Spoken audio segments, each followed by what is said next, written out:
Hi guys, it's Lindsay again.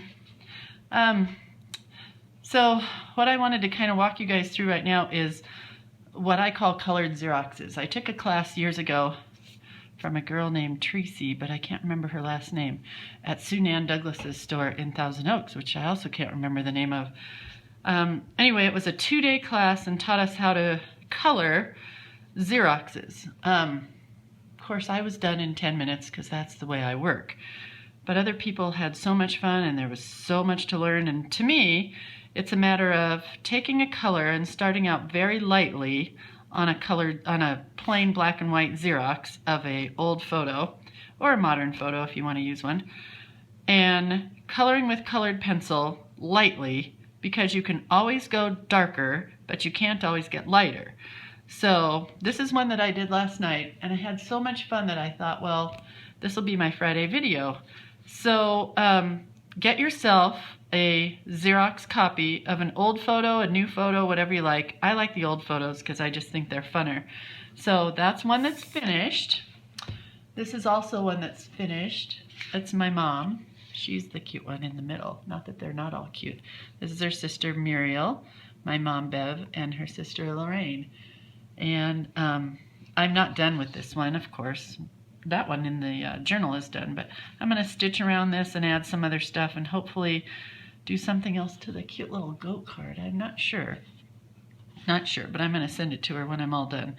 So this is a very, very light coloring, hardly any at all. The goat's got some brown, light blue, pink, and yellow, and that's all I did for this one.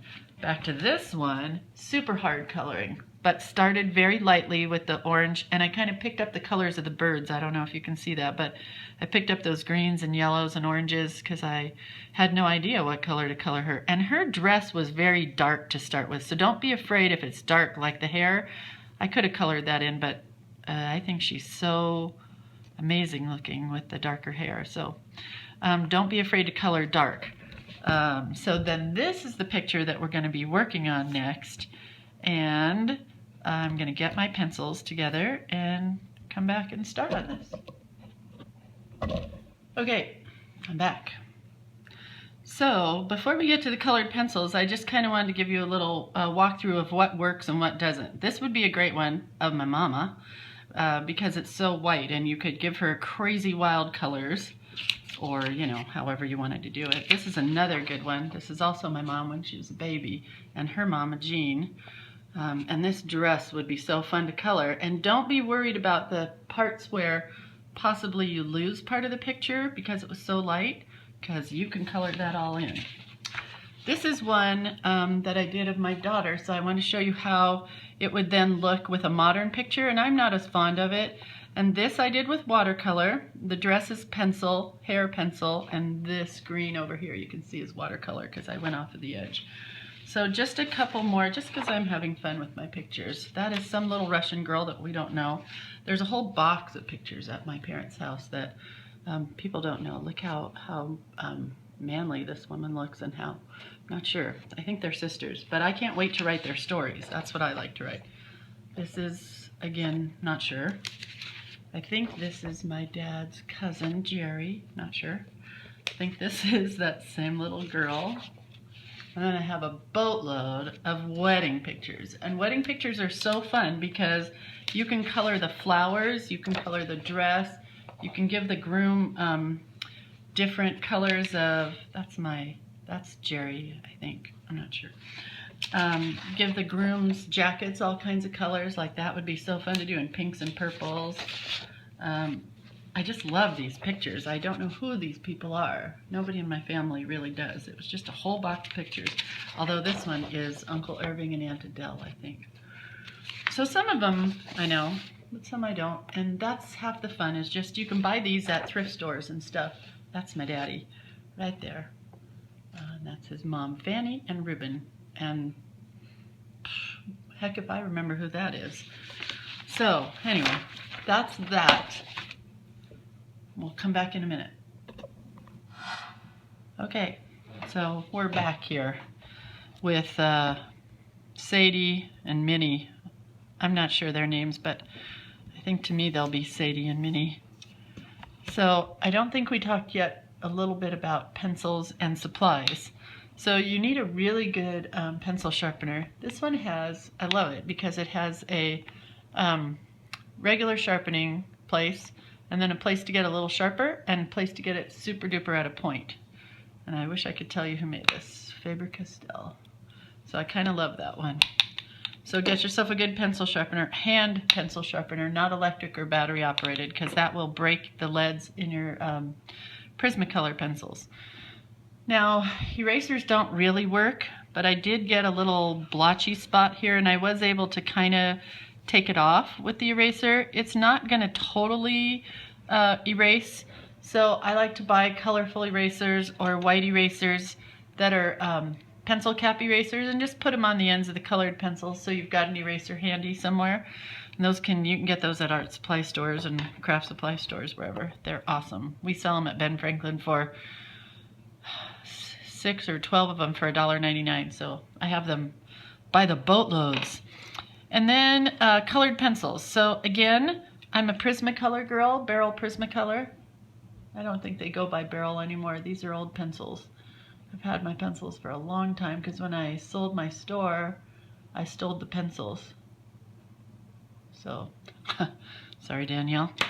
Anyway, that's not true. I didn't steal the pencils. I just took them home.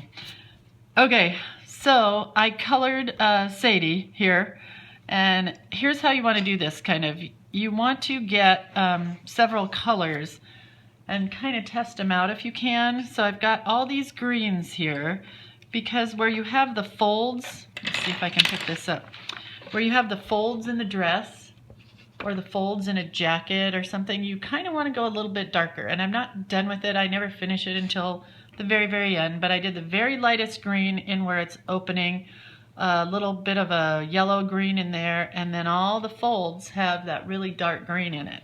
So now we're going to give Minnie her dress, and she's of course going to be in the pink. I kind of think these girls are sisters, but you'll have to wait till I write the story, which is the part that will be posted on the blog. So remember, super duper light hand, not very dark at all. A little bit of color goes a long way, and the darker you make it, the more comical it can look and not as real, which is fine if that's what you want to do. I just realized here on Sadie's dress I missed this green, and right in the center of her bow it looks like I missed. But if that's the look you want, that's fine, but I kind of wanted these to look like they were old hand-tinted type of things. And then you can go back with a white pencil and kind of blend it all together. I love white for that reason. When you're doing light colors, when you're doing dark colors, of course, it's just going to turn it pastel-y. So, let's finish that real quick. There's her bow. You see that? So it's just got a real hand-tinted kind of look. And then you can go back with a darker pink and kind of go in some of these creases. So it's got the, wherever it gets dark, it should be darker because that's a shadow and a shaded area. So we'll get her done, and then we'll do the base of her dress. So there's her bow. And I do the lightest colors on the dresses, and hers is just going to be a very pale pink because I believe this is pink satin because she was probably Russian or Polish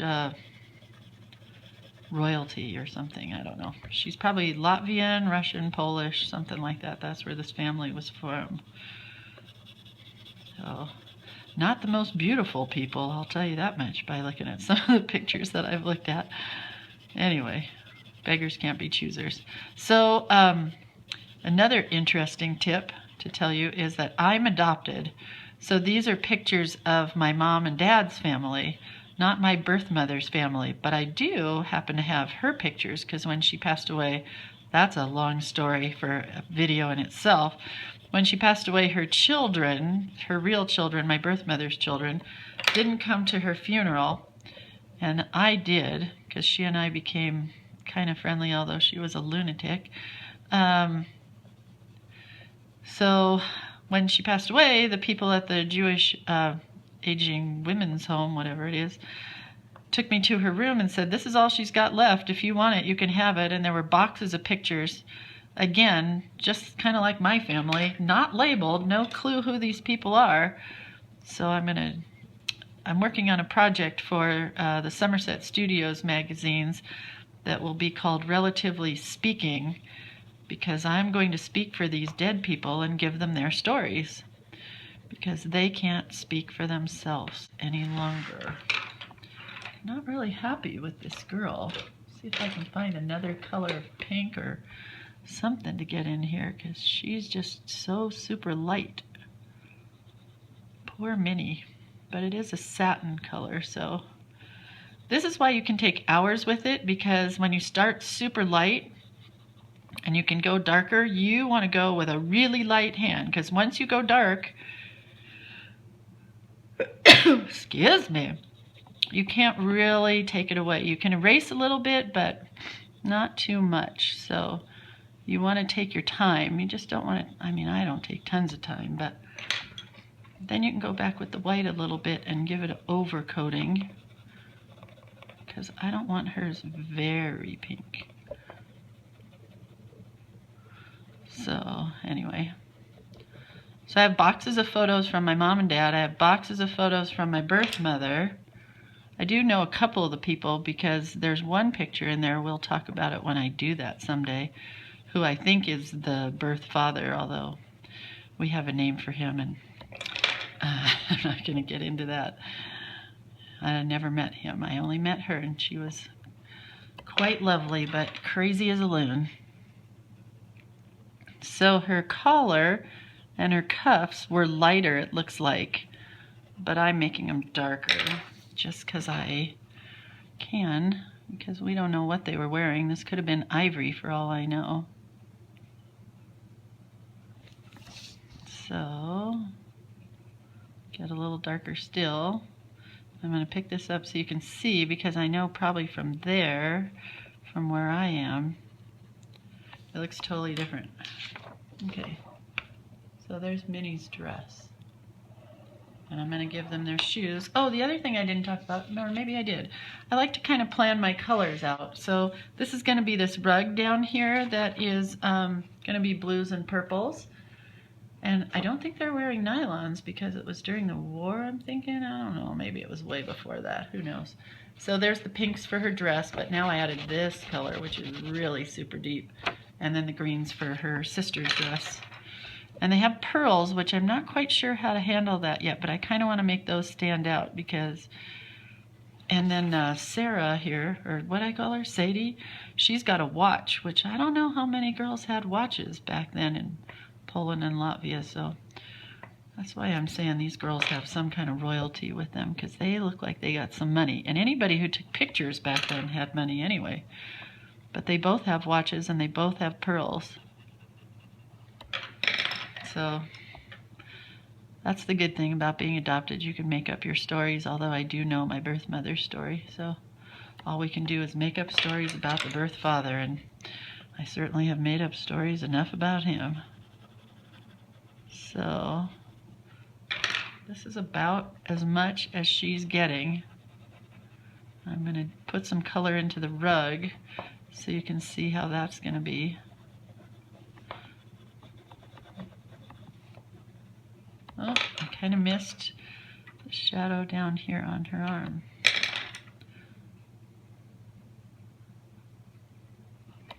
And sometimes I color the skin in, sometimes I don't. So I kind of think on this one they're not getting colorful skin. So there's her dress and her sister's dress. And then I think the last thing I'm going to do before I finish it up, and then I will post it on the blog for you guys, is we're going to give Sadie some lighter brown hair. And I'm not sure that Minnie's going to get any colorful hair. Not sure, we'll see once we finish Sadie's. But she's going to have a lighter brown hair, because she's got, it's lighter, because you can see all the shadows and the highlights in the photo. But these girls both had short haircuts, that's for sure. And a little darker up at the top. And some light streaks. so you can see it, even though that probably wasn't the color of her hair. I don't know. So, can you see that? There's her brownish hair. And then her sister is not getting any color unless I give her just a little bit of dark brown to kind of bring it out. But she's got those cute little Betty Boop curls going there on the side of her cheek. Okay, so that's about it. I'm going to do my lettering and stuff here. My rug is going to get colored these blues and purples, so maybe I'll add a little bit of that for you guys to see. So you can just see where the final color is. Oh, and you can definitely go outside the edges, because if you're going to cut this for some reason and, you know, do an altered piece with it, which is my plan, it doesn't really matter if you stick inside your edges. So if you wanted to color your background, you could, but I'm going to do white lettering in there. So there's what the rug is going to look like. But you guys don't need to sit and watch me color, so I'll finish this up and I'll post it on the blog. And until next time, have fun coloring. Adios.